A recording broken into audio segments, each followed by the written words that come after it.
محترم حاضرین جمعہ،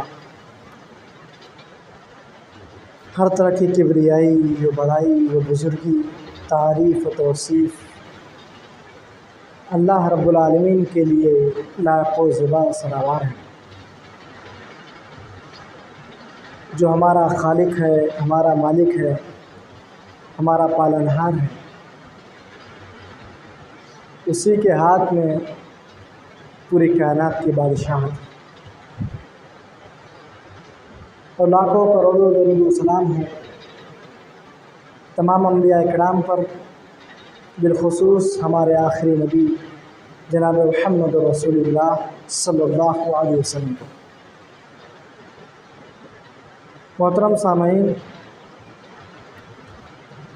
آج کے اس خطبہ جمعہ میں جو عنوان لے کر کے میں آپ کے سامنے حاضر ہوا ہوں وہ ہے نماز کی اہمیت و فضیلت۔ نماز یہ اسلام میں بہت ہی اہم رکن ہے۔ ایک بندہ اسلام کو قبول کرتا ہے تو اس پر جو سب سے پہلی ذمہ داری بنتی ہے وہ ہے کہ وہ نماز کو قائم کرے۔ نماز ایک ایسی عبادت ہے جو بندے کو اللہ سے قریب کرتی ہے۔ نماز ایک ایسا عمل ہے کہ جب قیامت کا دن ہوگا اور ہمارے اعمال کا محاسبہ کیا جائے گا تو سب سے پہلے جس چیز کے متعلق سوال کیا جائے گا ہم سے وہ ہے نماز۔ نماز ایک ایسی عبادت ہے جو ایک مسلمان کو کفر سے الگ کرتی ہے۔ نماز کے بارے میں اللہ نے قرآن کریم کے اندر یہ فرمایا کہ اگر تم کسی بری سچویشن میں پھنس جاؤ، کسی پرابلم میں آ جاؤ تو صبر کے ساتھ اللہ تبارک و تعالیٰ نے وہاں پر یہ بھی ذکر کیا کہ تم نماز کے ذریعے سے اللہ کی مدد کرو۔ نماز بڑی قیمتی عبادت ہے، اس کو عربی میں صلاح کہتے ہیں۔ دراصل جو ہے الصلاح جو ہے یہ صلتن سے ماخوذ ہے، نکلا ہوا ہے، جس کا جو اصل معنی ہے تعلق ہے۔ یعنی بندہ جب آ کر کے مسجد میں نماز پڑھتا ہے تو گویا کہ بندہ اپنے رب سے ایک تعلق قائم کرتا ہے۔ یعنی بندہ نماز قائم کر کے، نماز پڑھ کر کے اپنے رب العالمین سے جو تعلق قائم کرتا ہے اس تعلق کا نام نماز ہے، الصلاۃ ہے۔ اسی لیے نماز کی ایک کیفیت ہے جس کے بارے میں اللہ کے پیارے نبی نے بیان فرمایا، وہ سجدہ ہے جو بندہ اپنے رب سے سب سے زیادہ قریب ہوتا ہے، وہ سجدے کی حالت ہے۔ صحیح مسلم کی روایت ہے، اللہ کے پیارے نبی ارشاد فرماتے ہیں، اقرب ما یکون العبد من ربی وہو ساجد۔ بندہ اپنے رب سے جس کیفیت میں سب سے زیادہ قریب ہوتا ہے، اگر کوئی کیفیت تو سجدے کی حالت ہے، وہ سجدے کی کیفیت ہے، سجدے کی حالت ہے، سجدے کی پوزیشن ہے۔ فاکثروا الدعاء، اللہ کے نبی بیان فرماتے ہیں، لہٰذا تم اس میں اللہ سے کثیر بہت دعائیں کیا کرو، کثرت سے دعائیں کیا کرو۔ تو پتہ کیا چلا کہ نماز یہ اللہ سے تعلق جوڑنے کا ایک ذریعہ ہے، رابطہ قائم کرنے کا ایک ذریعہ ہے۔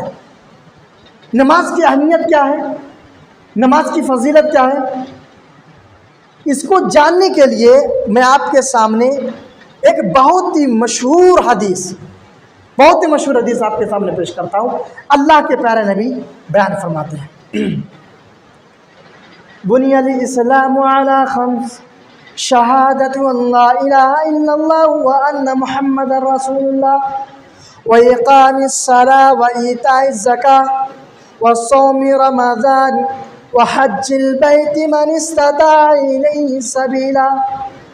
اللہ کے پیارے نبی بیان فرماتے ہیں، اے لوگوں، اے مسلمانوں، اے ایمان والوں، ذرا غور سے سنو، اسلام کی جو بنیاد ہے وہ بنیاد 5 چیزوں پر قائم ہے۔ اسلام کی بنیاد 5 چیزوں پر ہے، 5 ستونوں پر قائم ہے۔ سب سے پہلی چیز یہ کہ بندہ اس بات کی گواہی دے کہ اللہ کے سوا کوئی معبود برحق نہیں، اللہ ہی عبادت کے لائق ہے، اور محمد الرسول اللہ صلی اللہ علیہ وسلم اللہ کے بندے اور اس کے رسول ہیں۔ پھر اس کے بعد اللہ کے پیارے نبی بیان فرماتے ہیں وَإِقَامِ الصَّلَاةِ، نماز قائم کرو۔ پھر اللہ کے نبی بیان فرماتے ہیں وَإِيتَاءِ الزَّكَاةِ، لوگوں تم زکوٰۃ ادا کرو۔ اور پھر اللہ کے نبی بیان فرماتے ہیں وَصَوْمِ رمضان، رمضان کے روزے رکھو۔ پھر اللہ کے نبی بیان فرماتے ہیں وَحَجِّ الْبَيْتِ مَنِ اسْتَطَاعَ إِلَيْهِ سَبِيلًا، اے مسلمانوں، تمہارے پاس اتنی دولت ہے، تمہارے پاس اتنا پیسہ ہے کہ تم بیت اللہ کے گھر کے راستے کی خرچ کو برداشت کر سکتے ہو تو تم اللہ کے گھر کی زیارت کرو، بیت اللہ کا حج کرو۔ اللہ تبارک و تعالیٰ نے، اللہ کے پیارے نبی نے 5 چیزوں کا تذکرہ فرمایا ہے۔ سب سے پہلی چیز کیا بیان فرمایا؟ وہ ہے کلمہ توحید، لا الہ الا اللہ محمد رسول اللہ، اس بات کا اقرار کرنا۔ گویا کہ یہ کلمہ شہادت جو ہے یہ انٹری ہے، ایک داخلہ ہے۔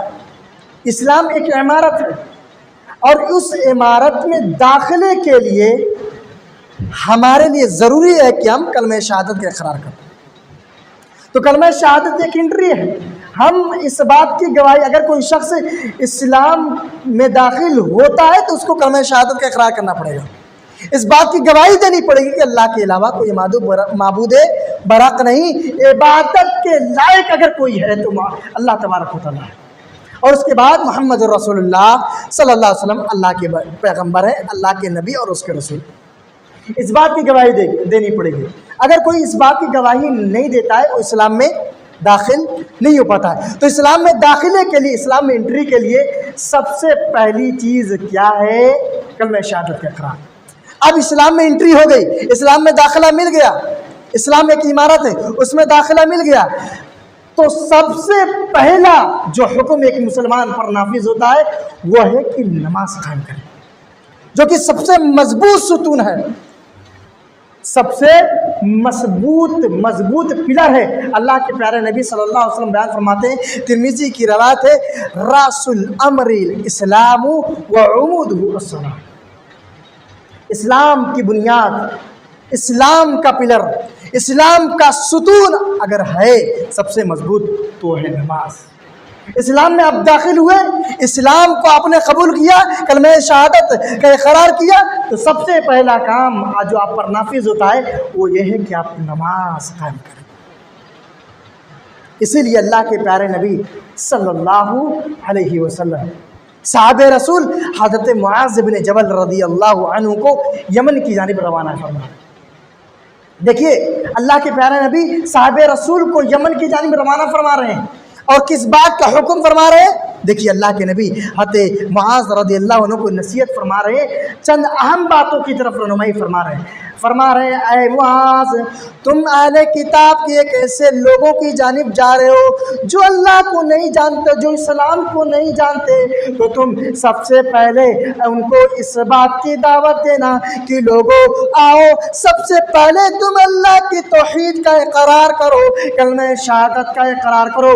لوگوں اس بات کی گواہی دو کہ اس دنیا میں اگر کوئی شخص، اگر کوئی ذات جو عبادت کے لائق ہے، جس کی عبادت کی جانی چاہیے تو ذات صرف اللہ وحدہ لا شریک کی، اس کے علاوہ کوئی ذات نہیں ہے۔ اور ان کو یہ بھی بتانا اے معاذ کہ میں یعنی اللہ کے پیارے نبی صلی اللہ علیہ وسلم اللہ کے آخری پیغمبر ہیں، اللہ کے آخری رسول ہیں۔ اب آپ کے بعد کوئی نبی نہیں آنے والا ہے، آپ کے بعد کوئی رسول نہیں آنے والا ہے۔ اے معاذ، سب سے پہلے ان کو کلمہ شہادت کی دعوت دینا، توحید کی دعوت دینا۔ اگر وہ لوگ اس بات کو قبول کر لیں، اس بات کو مان لے، تو ان کو کہنا ان اللہ قد افترض علیہم 5 صلوات فی کل یوم و لیلہ، کہ اللہ تبارک و تعالیٰ نے مسلمانوں پر 5 وقت کی نمازیں رات اور دن میں فرض کی ہیں۔ اللہ کے پیارے نبی کس کو بیان فرما رہے ہیں؟ حضرت معاذ بن جبل رضی اللہ تعالیٰ عنہ۔ سب سے پہلی چیز اللہ کے نبی کیا بیان فرماتے ہیں؟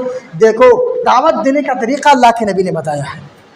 دعوت توحید اور دعوت اسلام کی طرف بلانے کا طریقہ اللہ کے نبی بتا رہے ہیں۔ کیا بتا رہے ہیں؟ کہ اگر تم اس جانیدہ سب سے پہلی چیز کس چیز کی دعوت دینا؟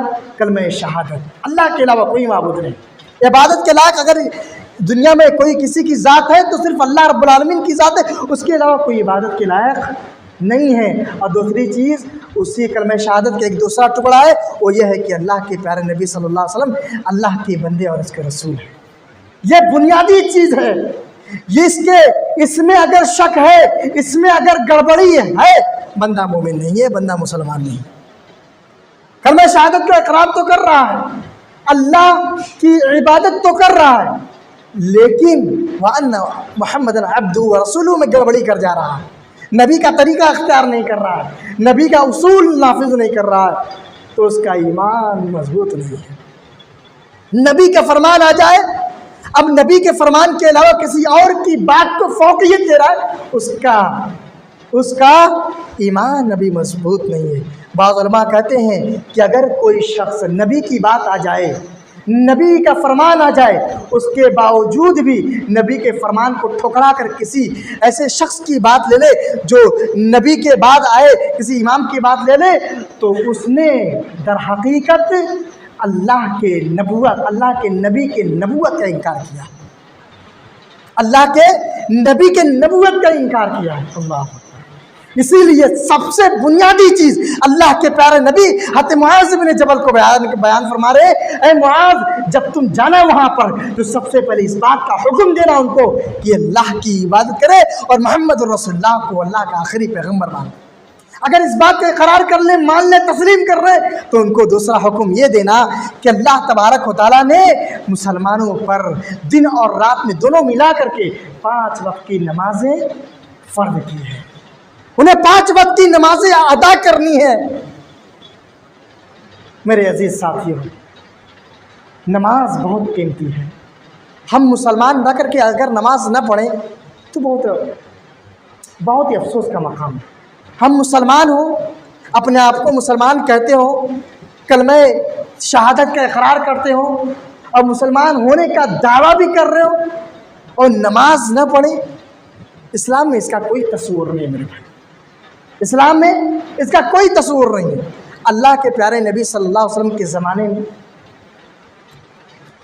کچھ لوگ رہا کرتے تھے جن کو قرآن نے منافق کہا ہے، قرآن نے منافق کہا ہے، اور ان کے بارے میں قرآن نے یہ بیان فرمایا ان المنافقین فی الدرک الاسفل من النار، یہ منافقین لوگ جہنم کے سب سے نچلے درجے میں ہوں۔ اللہ اکبر۔ اسفل کا لفظ استعمال کیا ہے، یعنی جہنم کے کئی درجات ہوں گے، کچھ درجے ہوں گے، کچھ درجے ہوں گے، کچھ درجے ہوں گے، لیکن جو منافق ہوں گے جہنم کے سب سے خطرناک اور سب سے نچلا درجہ اگر کسی کا ہوگا تو منافقوں کا ہوگا۔ اللہ اکبر۔ لیکن منافقین کو بھی نماز پڑھنی پڑتی تھی، دنیا کو دکھانے کے لیے، دنیا کو انشور کرانے کے لیے، اور دنیا کو یہ بتانے کے لیے کہ ہم مسلمان ہیں، ہم بھی اسلام کے ماننے والے ہیں، ہم بھی اسلام قبول کیے ہوئے ہیں، یہ دنیا کو بتانے کے لیے، یہ دنیا کو انشور کرانے کے لیے ان کو بھی نماز پڑھنی پڑتی تھی۔ اللہ حافظ۔ اللہ تبارک و تعالیٰ نے قرآن کریم کے اندر ذکر فرمایا وَإِذَا قَامُوا إِلَى الصَّلَاةِ قَامُوا كُسَالَىٰ، جب یہ منافقین لوگ نماز کے لیے اٹھتے ہیں، نماز کے لیے ان سے کہا جاتا ہے نماز کے لیے اٹھتے ہیں تو کاہلی کرتے ہوئے اٹھتے ہیں، سستی کرتے ہوئے اٹھتے ہیں، قاموا کسالیٰ، اور یہ لوگ ریاکاری کرتے ہیں، دکھاوے کے لیے نماز ادا کرتے ہیں، وَلَا يَذْكُرُونَ اللَّهَ إِلَّا قَلِيلًا، اور یہ لوگ بہت کم اللہ کا ذکر کرتے ہیں، یہ لوگ بہت ہی کم اللہ کا ذکر کرتے ہیں، اللہ کو یاد کرتے ہیں۔ تو پتہ یہ چلا میرے عزیز ساتھیوں کہ جو قوم جہنم میں سب سے نچلے درجے میں جانے والی ہے وہ قوم بھی نماز ادا کر رہی ہے۔ تو آپ بتائیے، ہم مسلمان ہیں، ہم تو ایمان والے ہیں، ہم تو اللہ کلمہ شہادت کے اقرار کر رہے ہیں، ہم تو اپنے آپ کو مسلمان کر رہے ہیں، تو ہماری زندگی میں نہ ہو یہ تو بہت افسوس والی بات ہے۔ ہماری زندگی میں نماز نہ ہو، ہم نماز نہ پڑھتے ہو، ہماری اولاد نمازیں نہیں ادا کرتی ہو، ہمارے گھر میں ہماری عورتیں نماز نہ پڑھتی ہو، یہ تو بہت افسوس کا مقام ہے۔ آپ کو ایک بات میں آپ کو بتا دوں، یہ جو نماز ہے اس کو قرآن نے ایمان کہا ہے۔ ایمان، جی ہاں، ایمان اس نماز کو کہا ہے۔ دیکھیے دوسرا پارہ اٹھائیے، اللہ تبارک و تعالیٰ نے تحویل قبلہ کا ذکر فرمایا، تحویل قبلہ کا اللہ تبارک و تعالیٰ نے ذکر فرمایا ہے۔ اللہ تبارک و تعالیٰ بیان فرماتا ہے قَدْ نَرَىٰ تَقَلُّبَ وَجْهِكَ فِي السَّمَاءِ، اے نبی ہم آپ کے چہرے کے الٹ پھیر کو دیکھ رہے ہیں۔ اے نبی آپ اپنے چہرے کو کبھی آسمان کی طرف بلند کرتے ہیں، کبھی آپ اپنے چہرے کو جھکا لیتے ہیں، کبھی اپنے چہرے کو اٹھاتے ہیں، کبھی ڈاؤن کر لیتے ہیں، کبھی اپ کر لیتے ہیں۔ اے نبی ہم آپ کے چہرے کو الٹتے پلٹتے ہوئے دیکھتے ہیں۔ قَدْ نَرَىٰ تَقَلُّبَ وَجْهِكَ فِي السَّمَاءِ لہذا فَلَنُوَلِّيَنَّكَ قِبْلَةً تَرْضَاهَا، اے نبی ہم آپ کی پسند کو، آپ جس قبلے کو پسند کرتے ہیں، ہم آج سے بلکہ سارے مسلمانوں کے لیے وہ مسجد حرام کو، خانہ کعبہ کو سارے مسلمان کے لیے قبلہ بنا دیتے ہیں۔ اس سے پہلے مسلمان بیت المقدس کی جانب نماز کر کے منہ کر کے نماز پڑھتے تھے۔ جب بھی نماز کا وقت ہوتا تھا، ظہر کا وقت ہوتا تھا، عصر کا وقت ہوتا تھا، مغرب کا وقت ہوتا تھا، تو لوگ بیت المقدس کی جانب منہ کر کے نماز پڑھتے ہیں۔ لیکن اللہ کے پیارے نبی کی یہ خواہش تھی، آپ کی یہ منشا تھی کہ میرا جو قبلہ بیت المقدس کی جانب ہے وہ میرا قبلہ خانہ کعبہ ہے۔ تو تمام مسلمانوں نے 16-17 مہینے تک بیت المقدس کی جانب منہ کر کے نماز ادا کی، لیکن اللہ کے پیارے نبی کے منشے کو اللہ تبارک و تعالیٰ نے ذکر فرمایا اور فرمایا فَلَنُوَلِّيَنَّكَ قِبْلَةً تَرْضَاهَا، اے نبی جس قبلے کو آپ پسند فرماتے ہیں اس قبلے کو ہم پوری مسلمانوں کے لیے اس کو قبلہ بنا دیتے ہیں۔ اب قیامت تک جو بھی مسلمان آئے گا وہ بیت المقدس کی طرف منہ کر کے نہیں بلکہ خانہ کعبہ کی جانب منہ کر کے نماز ادا کرے گا۔ فولی وجهك شطر المسجد الحرام، تو اے نبی آپ اپنے چہرے کو مسجد حرام کی طرف کر دیجیے۔ اللہ جب یہ حکم نازل فرمایا اللہ تبارک و تعالیٰ نے، اور اللہ تبارک و تعالیٰ نے ایسا حکم نازل کیوں فرمایا؟ اس لیے حکم فرمایا، اللہ کو تو معلوم ہے، تاکہ مسلمانوں کو انشور ہو جائے، یقین ہو جائے کہ کون لوگ مسلمان حقیقی معنوں میں ہے اور کون لوگ صرف مسلمانیت ہونے کا ڈھونگ رچ رہے ہیں۔ اللہ نے اس فرمان کو نازل فرمایا اور فرمان کو نازل فرما کر کے مسلمانوں، صحیح معنوں میں جو مسلمان تھے اور جو مسلمان ہونے کا ڈھونگ رچے ان کو فرق کر دیا۔ کچھ لوگ کہنے لگے کہ ارے تمہارا قبلہ یہ کیسے ہو سکتا ہے؟ ابھی تو تم بیت المقدس کی جانب منہ کر کے نماز پڑھتے تھے، ادھر منہ کر کے ادا کرتے تھے نماز، اب تمہارا خانہ کعبہ کیسے ہو سکتا ہے؟ اس کا مطلب تم جو پہلے نماز ادا کیے ہو کر رہے تھے وہ ساری کی ساری نمازیں تمہاری برباد ہوئی۔ اس طرح کی باتیں مسلمانوں کے ذہن و دماغ میں دینی شروع کر۔ یہودیوں نے مسلمانوں کے ذہنوں میں یہ بات ڈالنی شروع کی، تم نے جو نمازیں ادھر پڑھی ہیں وہ ساری کی ساری نمازیں برباد ہو گئی، ختم ہو گئی، اب تمہاری نمازیں وہ جو پہلے پڑھی ہوئی تھی کام آنے والے نہیں، ختم ہو گئی۔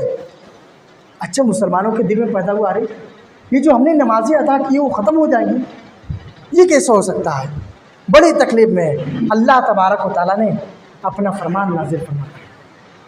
اللہ فرمان نازل فرماتا ہے، ان اللہ لا یضیع ایمانکم، اللہ فرماتا ہے کہ جو تم لوگ مسلمانوں، جو تم لوگ بیت المقدس کی جانب منہ کر کے نماز ادا کیے ہو، وہ نمازوں کو اللہ تبارک و تعالیٰ ضائع نہیں کرے گا، برباد نہیں کرے گا۔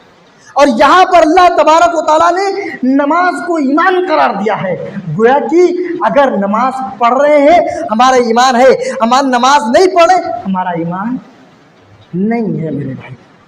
اللہ تبارک و تعالیٰ نے یہاں پر نماز کو ایمان قرار دیا ہے۔ مسلمانوں، تم نے جو بیت المقدس کی جانب کے نمازیں ادا کی ہے وہ تمہارا نماز برباد نہیں ہونے والا ہے۔ یہ ہے اللہ رب العالمین کا بیان۔ نماز بہت قیمتی عبادت ہے میرے عزیز ساتھی۔ آج سے 1 مہینہ پہلے سخت گرمی پڑ رہی تھی، گرمی کو ہم برداشت کرنے کے لیے تیار ہیں، اگر ہم باہر نکل بھی رہے ہیں تو اتنی سخت دھوپ تھی کہ 1 منٹ کے لیے ہم باہر کھڑے ہونے کے لیے تیار ہیں۔ میرے عزیز ساتھیوں، کل قیامت کا دن ہوگا، کل قیامت کا دن ہوگا اور گرمی شدید ہوگی، اور ہم تمام لوگوں کو اپنے اعمال کا حساب دینا پڑے گا۔ اور اس وقت جس چیز کے متعلق سب سے پہلے حساب لیا جائے گا، ہم جو اپنی زندگی میں کر رہے ہیں، ہماری پوری زندگی کا حساب و کتاب کیا جائے گا۔ ہم نے جو 60 سال 70 سال 50 سال کی جو زندگی گزاری ہے، سارا حساب کیا جائے گا۔ لیکن ان تمام حساب لینے سے پہلے جو جس کے متعلق سب سے پہلے حساب لیا جائے گا وہ نماز کا ہوگا میرے عزیز ساتھی، وہ نماز کا ہوگا۔ اللہ کے پیارے نبی بیان فرماتے ہیں، ان اول ما یحاسب به العبد یوم القیامت من عمله الصلاۃ، قیامت کے دن بندے سے سب سے پہلے جس چیز کے متعلق حساب لیا جائے گا وہ ہے نماز کا معاملہ ہے۔ چاہے وہ مرد ہو، چاہے وہ عورت ہو، چاہے وہ بوڑھا ہو، چاہے وہ بچہ ہو، چاہے وہ امیر ہو، چاہے غریب ہو، چاہے مسافر ہو، اگر کوئی شخص اللہ کی بارگاہ میں مر کے جائے گا تو اگر وہ شخص جائے گا تو سب سے پہلے نماز کے متعلق سوال کیا جائے گا۔ اور جو شخص اس میں کامیاب ہو گیا، اللہ کے پیارے نبی بیان فرماتے ہیں، فقد صلحت فقد افلح وانجح، جو شخص نماز کے بارے میں کامیاب ہو گیا، اس کے نماز کا معاملہ صحیح ہے، وہ صحیح ہے، وہ کامیاب ہو گیا، دراصل وہی کامیاب ہونے والا ہے۔ نماز کا معاملہ ٹھیک ہے، نماز کی ادائیگی کرتا تھا، وہ شخص کامیاب ہو جائے گا۔ اور جو شخص نماز کی ادائیگی نہیں کر رہا ہوگا، نماز میں گڑبڑی ہے، نماز کی ادائیگی نہیں کر رہا ہے، فقد خواب و خسرہ، وہی وہ شخص فیل ہو جائے گا، وہ شخص خسارہ اٹھانے والے لوگوں سے۔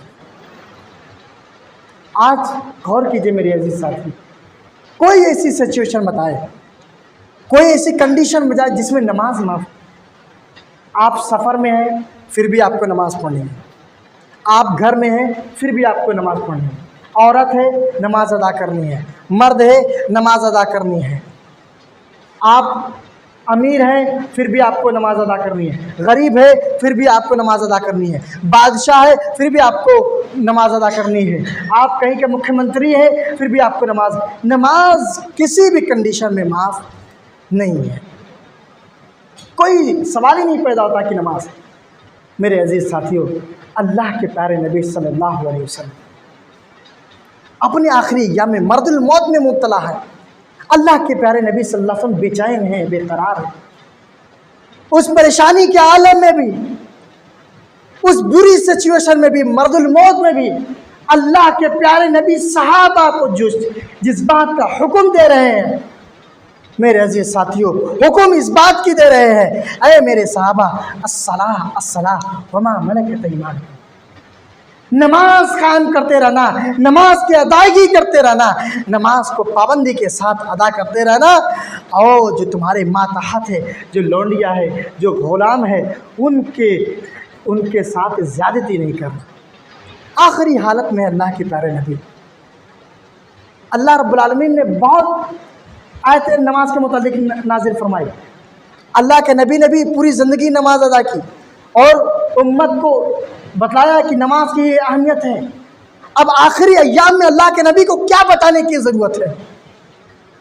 پھر بھی اگر اللہ کے نبی نہیں بتاتا پھر بھی اہمیت تھی، لیکن نہیں میرے عزیز ساتھیوں، اللہ کے پیارے نبی صلی اللہ علیہ وسلم اس آخری ایام میں بھی صحابہ کو اور امت مسلمہ کو یہ حکم دے رہے ہیں کہ نماز قائم کرتے رہنا، نماز کی ادائیگی کرتے رہنا، نماز کو پابندی کے ساتھ ادا کرتے رہنا۔ یہ ہے نماز کی اہمیت۔ اللہ تبارک و تعالیٰ نے سورۃ المعارج کے اندر انسان کا تذکرہ فرمایا، ان الانسان خلق ہلوعا، انسان تو جزا فضا کرنے والا پیدا کیا گیا۔ اذا مسہ الشر جزوعا، اس کے بعد کوئی پریشانی پہنچتی ہے جزا فضا کرنے لگتا ہے، واویلا کرنے لگتا ہے، چیخ و پکار کرنے لگتا ہے، اور جب کوئی خیر کی باتیں پہنچتی ہیں تو اس کو روک لیتا ہے، اپنے پاس رکھ لیتا ہے۔ اللہ نے اس کا ذکر فرمانے کے بعد کیا بیان فرما رہا ہے؟ الا المصلین، لیکن نماز پڑھنے والوں کا معاملہ ایسا نہیں ہوگا۔ اس سے پہلے اللہ نے جہنم کے ایک بہت ہولناک منظر کا تذکرہ فرمایا، اور پھر اس کے بعد انسان کی کمزوری کا تذکرہ فرمایا، اور تذکرہ فرمانے کے بعد اللہ یہ فرماتا ہے الا المصلین الذین هم فی صلاتهم دائمون، سوائے وہ لوگ اس سے بچنے والے ہیں، سوائے وہ لوگ کامیاب ہونے والے ہیں، سوائے وہ لوگ کامراں ہونے والے ہیں جو نماز پڑھنے والے ہیں، اور وہ لوگ جو اپنی نماز میں مدائمت ہمیشگی برتنے والے ہیں، پابندی کے ساتھ نماز ادا کرتے ہیں، ہمیشگی کے ساتھ نماز ادا کرتے ہیں۔ اور پھر اللہ تبارک و تعالیٰ نے پھر مومنوں کا ایک تذکرہ فرمایا کہ مومن یہ کام نہیں کرتا ہے، مومن نیکی کا کام کرتا ہے، اور پھر جب بات ختم کر رہا ہے اللہ رب العالمین تو پھر نماز پر ہی ختم کر رہا ہے، الذین هم علی صلاتهم یحافظون۔ ارے مومن کا معاملہ تو یہ ہے کہ وہ اپنی نماز کی حفاظت کرتا ہے۔ اللہ اکبر، نماز کی حفاظت کرتا ہے۔ مومن نماز کی حفاظت، مسلمان ہو کر کے نماز کی حفاظت نہ کرے، نماز کے مقام کو نہ جان سکے، نماز نہ ادا کر کے، یہ مسلمانیت نہیں میرے عزیز ساتھیوں۔ سب سے پہلی چیز کیا ہے؟ یہ نماز ہے۔ اور پھر میرے عزیز ساتھیوں، ہم اگر کسی پریشانی میں ہے، کسی پرابلم میں ہے، کسی دقت میں ہے، تو اللہ تبارک و تعالیٰ نے جس چیز کے متعلق بیان فرمایا کہ تم مدد طلب کرو، تم اللہ سے مدد چاہو، تو کس چیز کے متعلق فرمایا؟ مومنوں کو مخاطب کر کے اللہ فرماتا ہے یا ایھا الذین آمنوا استعینوا بالصبر والصلاۃ، اے مومنو، اے ایمان والو، تم صبر کے ذریعے سے اور نماز کے ذریعے سے اللہ کی مدد کرو، اللہ کی مدد چاہو۔ اللہ تبارک و تعالیٰ نے یہ مومن کا تذکرہ بیان فرمایا۔ اللہ کے نبی صلی اللہ علیہ وسلم کو جب کوئی بھی پریشانی آتی تھی، جب کوئی بھی پرابلم آتا تھا، اللہ کے نبی صلی اللہ علیہ وسلم حضرت بلال کو حکم دیتے تھے، اے بلال، اذان دو، نماز کے لیے اذان دو اور میرے دل کو ٹھنڈا کرو۔ حضرت بلال اذان دیتے تھے، اللہ کے نبی نماز ادا کرتے تھے۔ یہ ہے نماز کا مقام میرے عزیز ساتھ۔ آج ہم کہاں پر جی رہے ہیں؟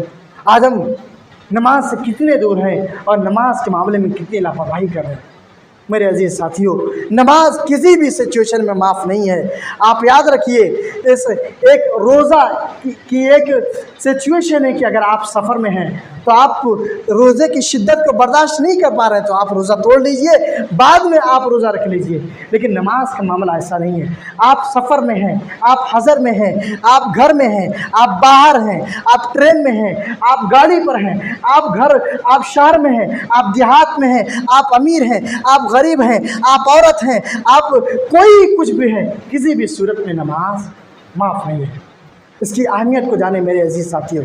نماز کا پاور میں آپ کو بتاؤں، نماز کہ ہم دیکھیے اہمیت نہیں جانتے ہیں، نماز کے اتنا پاور ہے اس کے اندر کہ اگر مسلمان اکٹھے کے ساتھ نماز پڑھتا ہے تو غیر مسلم ڈر جاتے ہیں کہ یقیناً آج کچھ ہونے والا ہے۔ آپ کو میں مثال دیتا ہوں کہ جب لاک ڈاؤن لگا تھا تو سارے لوگوں کو مسجد میں نماز ادا کرنے سے روک دیا گیا، لیکن جو ہی جمعہ کا دن آتا تھا، اس دن مسلمان مسجدوں میں اکٹھا ہوتے ہیں، جماعت کے ساتھ نماز ادا کرتے ہیں، اور جب جماعت کے ساتھ نماز ادا کرتے ہیں، مسلمانوں کی ایک بڑی تعداد مسجد میں جمع ہوتی ہے، تو یہ غیر مسلموں کے اندر ڈر پیدا کر دیتی کہ نہیں، اگر میں آج کے دن ان کی دیکھ بھال نہیں کرا، اگر آج کے دن ان پر گشت نہیں کیا، تو آج کچھ نہ کچھ بوال ہو جائے گا، آج کچھ نہ کچھ ہو جانے والا ہے۔ ان کے اندر یہ ڈر پیدا ہو جاتا تھا، اور لاک ڈاؤن میں وہ ساری کی ساری مسجدوں کی گشت کیا کرتے تھے۔ یہ ہے نماز کی پاور، یہ ہے نماز کی طاقت میرے عزیز ساتھیوں۔ یہ نماز ایسی طاقت ہے کہ اس سے دشمنوں کے دلوں میں رعب پیدا ہوتا ہے۔ نماز اگر ہم جس طریقے سے جمعہ کے دن پڑھتے ہیں، اسی طریقے سے فجر میں بھی ادا کرنے لگے، عشاء میں بھی ادا کرنے لگے، اور مغرب اور ظہر عصر میں بھی ادا کرنے لگے میرے عزیز ساتھیوں، آپ جانیے، یقین جانیے کہ یہ دشمن جو ہمارے ہیں، یہ ہماری اسی ڈر اور خوف کی وجہ سے مر جائیں گے، ہم کو ان کو ماننے کی ضرورت ہے۔ یہ نماز کی طاقت ہے، یہ نماز کا پاور ہے، تو نماز کی آپ پابندی کیجیے، نماز کے آپ جو ہے مقام کو سمجھیے اور اس کو ادا کیجیے۔ ضروری نہیں کہ آپ کہیں پر جا رہے ہیں مسجد ہی میں ادا کریں، نہیں، آپ سفر کے لیے نکلے ہوئے، نماز کا وقت ہوتا ہے، نماز کا ٹائم ہو، آپ نے گاڑی روکی، وہیں پر وضو بنائیے، وہیں پر نماز ادا کیجیے۔ یہ ہے نماز کی اہمیت، صحابہ نے نماز کی بڑی اہمیت کو سمجھا ہے میرے عزیز ساتھیوں۔ اللہ تبارک و تعالیٰ سے دعا گو ہوں، اللہ رب العالمین ہم تمام لوگ کے نماز کے اہمیت و مقام کو سمجھنے کی توفیق عطا فرمائے، اللہ رب العالمین تمام لوگوں کو حاجی و نمازی بنائے، آمین۔ بارک اللہ لنا و لکم فی القرآن الکریم۔